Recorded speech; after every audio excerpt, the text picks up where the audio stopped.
summer weeks are like that. They're great. They're just full and long, and that's fine.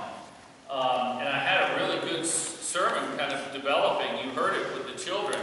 Colossians, that beautiful hymn, that soaring, lyrical reflection on Jesus not being simply the man from Nazareth, the teacher, the rabbi. I mean Jesus being the cosmic Son of God, the agent of creation, the one through whom all the heavens and the earth are created. And Paul gives that beautiful teaching in Colossians. And I had a great sermon prepared for you about, the anniversary of the space walk with Neil Armstrong and Buzz and all of that. And then this morning, admittedly after a somewhat shortened night of rest, God changed the sermon. I'm really curious to see how this goes. Somehow in the shower this morning, shower sermons are what we call these, when God says, not this one, that one, I was given a Lutheran sermon. I don't know, Pastor Mark talked to me in the shower. I don't know how else to say it. It's got 3 points. It's got an alliterative repetition of the first letter.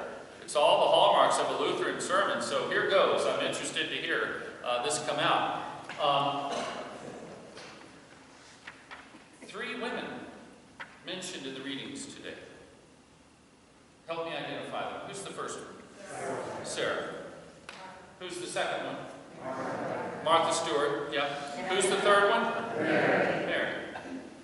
Wow. 3 women. Sarah. She only gets 1 sentence in this very significant mention in the book of Genesis. Now, Abraham and Sarah are Bedouin.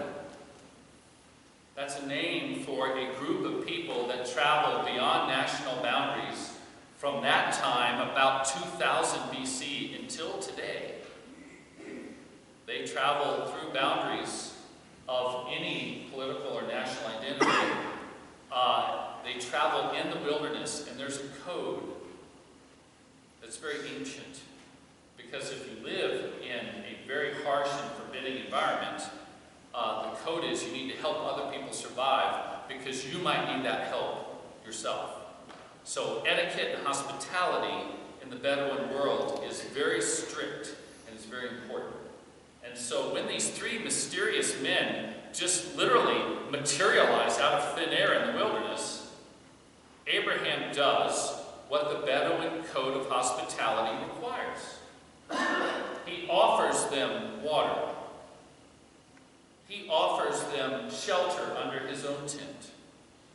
He offers them little cakes that are supposed to sustain them. This is exactly what is required in the code of hospitality in the wilderness. Abraham also does what every generous man, at least those of us who are married, will do when we make a broad, sweeping offer to host somebody in our home. He meets the 3 gentlemen at the mouth of the tent, greets them, is very gracious to them, turns around, runs back to Sarah, and says, "Help, make something fast." This is the male Vail Valley definition of hospitality. So Sarah's back in the tent. She's whipping up a meal, and Abraham even goes beyond. He not just cakes. He goes to kill, was it a calf, right? So he goes beyond the minimal requirements. He serves them an amazing meal in such a wilderness landscape. So they start to talk. Where's Sarah? Is she at the table? No, she's still working. But Sarah is actually listening. And the sentence that ends, sadly, it ends short here in this reading. One of the men looks at Abraham, who is holding his AARP card, and he says, I'm going to come back in a year, and when I come back, Sarah's going to have a son. Now, the reading we heard stops, but the Genesis account goes forward. Does anybody know what happens when he says that? Anybody remember your Genesis biblical history? listening because, as you know, the distance between the kitchen and the table really isn't all that far in a tent. And she does something that breaks all the rules of hospitality and etiquette. She laughs. In fact, it's, I believe, intensive in Hebrew. She's not laughing, she's guffawing. I mean, she loses it in laughter. Because let me tell you something about Sarah. She's punched her ticket. I mean, Sarah's got her plan for this third stage of life. Sarah's got her book club. Sarah plays pickleball twice a week, maybe 3 times. Sarah likes to travel once or twice a year, the bucket list trip, and then every other year something domestic to see family. Sarah works in her garden. Sarah volunteers very respectably. And Sarah does spend some time alone, but she also likes to be with friends occasionally. Sarah's got it all lined out. And what did you say? Now, ladies, try this on at home. I don't care how old you are. What if a mysterious group of people appeared at your door, your husband invites them in, asks you to cook, and while you're working, one of them says, I'll come back a year from now because your wife's going to have a son. Tonight, if that happened, what would you say? Okay, we are on YouTube, so everybody be careful. And by the way, all the men that are laughing, this happened in Vail. Yeah, men, you don't laugh right now. Okay, that's a bad timing. Seriously, think about that for a second. Sarah laughs because she's old. Womb is done, closed for business. She's done. This could not be, in any reality, God's plan. No way. It's ridiculous. And she laughs. What happens a year later? Less than a year later, she has a son. She and Abraham name her son in Hebrew, laughter, Yitzhak, or Isaac. The word means laughter. No Isaac, no rest of the Bible. All of God's plans and salvation run right through Isaac and Rebekah. No Isaac, no David, no Isaac, no Moses, no Isaac, no Jesus. Wow. She laughed. Well, she laughed, and what does Martha Stewart do then in the gospel? Martha and Mary, we know their brother Lazarus, the name of the village is Bethany, but today in Arabic, Al-Azariah, you can hear the name of the most famous resident, Lazarus. Very famous family, Jesus knew them well. He goes to visit, we don't hear about Lazarus in the story, Luke's gospel today. And Martha is doing exactly what the first century required. She is in the kitchen, working to host the male visitor in her home. This is exactly what she's supposed to be doing. Now, Martha's got the things in the refrigerator that are cooling. The dessert is solidifying. She's got the grill on. The appetizers are out. And she's starting to plate. And then her sister comes back to help, right? No? Okay. Who here is a Martha?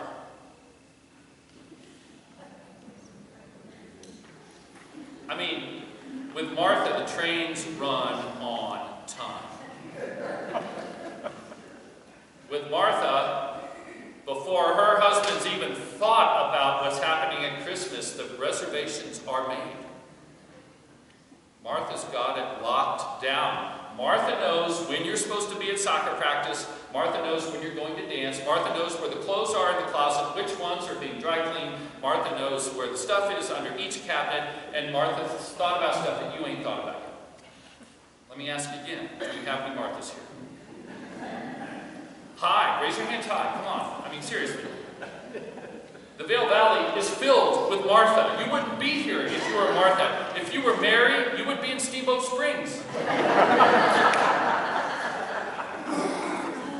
What happens in Steamboat? Horses.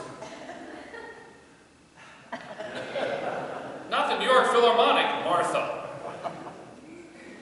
I mean, Martha. We love Martha. Churches love Martha. Communities need, families need Martha. And Martha is, wait for it, I asked for an L word in Vail. I'm sorry, for Mary I asked another L word. Martha is laboring. She's working. She's working hard.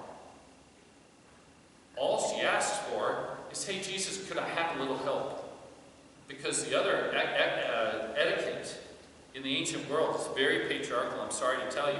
All the women in the household served the men, no matter what age the women were. Martha is well within her rights to say to Jesus, could you get my sister off her duff? Now, who knows Mary? Who knows a Mary? Dinner's going to happen sometime. We're waiting for it to land. Oh, there it is. Wow, that's great. Mary's going to get around to it. We're going to get round to it. Ooh, I'm seeing a family conversation. I'm not looking. Oh, boy. We're just going to get around to it. You know, those clothes are going to float off the floor and put themselves into drawers sometime. Most of them are washed sometime. We're supposed to be there at 8-ish. Anybody know Mary? Doesn't Mary need Martha? Right? Well, sometimes Martha may need Mary. So, Sarah laughs. Martha labors. I asked for an L word in Vail, thinking listening. What does Mary do? And someone said, she's lounging.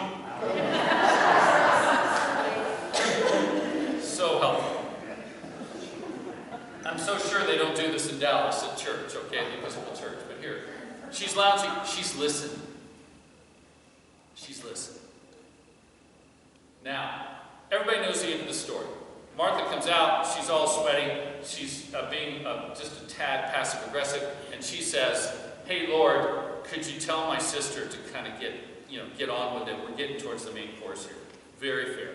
And Jesus is supposed to say to Mary, get up off your duff, help your sister, do your share. This is why the story is written in the gospel. That's exactly what he doesn't say. He said, hey, Martha. He repeats her name. Did you hear me? Read it. Martha, Martha, you're missing the real deal. You're missing the real gift. At the end of the night, is anybody going to remember the appetizer plate when the Son of God is sitting in your living room? You're missing the meal. It's shocking. It shocked Jesus' listeners. It shocked Luke's church. That's why they wrote it down. That Jesus says, hey, Martha, put everything down, come on out, and let's sit a spell and talk. I want you to be with me. I want you to listen. Isn't that a Lutheran sermon? 3 women, 3 L words. Lutheran. Don't know why. Then I started thinking this morning driving into Vail, I watched somebody laugh on Friday night at the Vail Health, 2nd floor, patient care unit, room 205.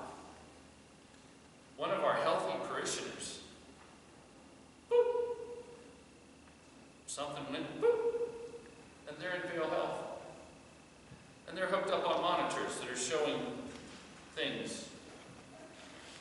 And I go in on a perfectly calm Friday night to someone that shouldn't be in Vail Health, and I sit and visit with this lovely fellow member of our church, and I tell a joke that I won't repeat here. And he laughs. And when he laughs, all the lines on the monitor went down. I said, whoa, boy, take it back down. He said, no, it feels great to laugh. Why not laugh? I said, that's a good point. You're on medication. I told him another joke. He told me a joke back. Ooh, yeah, not repeatable. We howled. Room 205, we were laughing so hard we were crying. And we looked at each other, we said a prayer, we did all the right stuff. And we laughed. And he said, Brooks, if I'm going to be in here, I've got to laugh. Sometimes, when God shows up and things happen that we don't expect, the healthiest reaction is to step back for a second and laugh. Literally. Even when it's hard. Even when it's the last thing we expect. I had no idea that my high fun part of the weekend would be in Vail Health in room 205. Laughing. There's an invitation to labor. It's a good thing. We do need our martyrs. So there I was yesterday at Walmart in the morning. Rebecca Cotton, our wonderful youth minister, got a group together to shop for the youth mission trip that's descending on this building this afternoon. Does everybody know? We're going to get 75, 76 people coming, youth and adults, all across the state of Colorado. They're coming here to work here in Eagle County, to worship here, to sleep and eat here in the Edwards Chapel. If you see a group of young people this week, please greet them warmly. They're ours. So Rebecca sends us out, one group to Costco, one group to Walmart. I went to Walmart and saw half our church. We should have just had church at Walmart. It's hysterical. Some of the people wave, across the street. It's kind of embarrassing, but it's cool, Father Brooks! Father Brooks! I'll be over there in just a second, mate! Love that. Other people get that awkward indigestion look because they haven't been to church. And they see me at the end of the aisle. And that makes me feel so warm inside. And there she is. Gloria Walker. Jackson, Mississippi. Now we each got our baskets. Gloria has a big old basket. We got tons of food. Hey, Gloria, can I help you? Because, that's what I do. Gloria looks at me, no. Do you need something? No, I'm good. Gloria Walker, matriarch of Jackson, Mississippi, dragging around Walmart with a huge basket to buy food for our kids, with a huge smile on her face the whole time. She's here with us this morning. Helen Beckwith, Bruce Beckwith, elderly members of our church, wouldn't let me touch a car. We dragged around Walmart and had a ball. I highly recommend it. We're going to be cooking some of that food Wednesday afternoon at Nottingham Park. We're going to be hosting, ECOT is hosting a meal at Nottingham Park, round about 5 to 6-ish. If anybody would like to help, would you please speak to me or Caroline Leonardo? Wave your hand, Caroline, there she is. So we can help host these wonderful youth and their sponsors. Because that's good work. Sometimes we need to work. How about listening? Do you know that we have an intern, a chaplain intern at Vail Health? His name is Pastor Alan Vidal, and he pastors the Latino congregation that meets right after this one here in the chapel. Have you ever seen the Latino church? It's grown exponentially. No seminaries, never professionally trained. He's training under Denise right now in the hospital. I met Alan yesterday outside this door. I said, Alan, how are you? He said, I'm doing so well, I'm learning so much. He's such a kind, wonderful guy. I said, how's the hospital? Denise is teaching me so much. I was on my first emergency call. I said, I remember my first emergency. How did it go? He said, it was hard. I said, I bet. I said, what did you do afterwards? He said, I couldn't get it out of my mind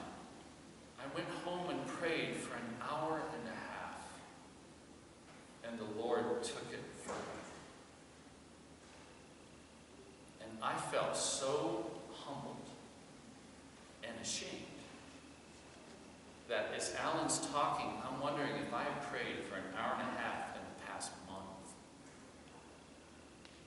Because I'm too busy being worried. And I need to listen. What a wise, faithful young man we have here. Laugh, labor, or listen. Jesus says,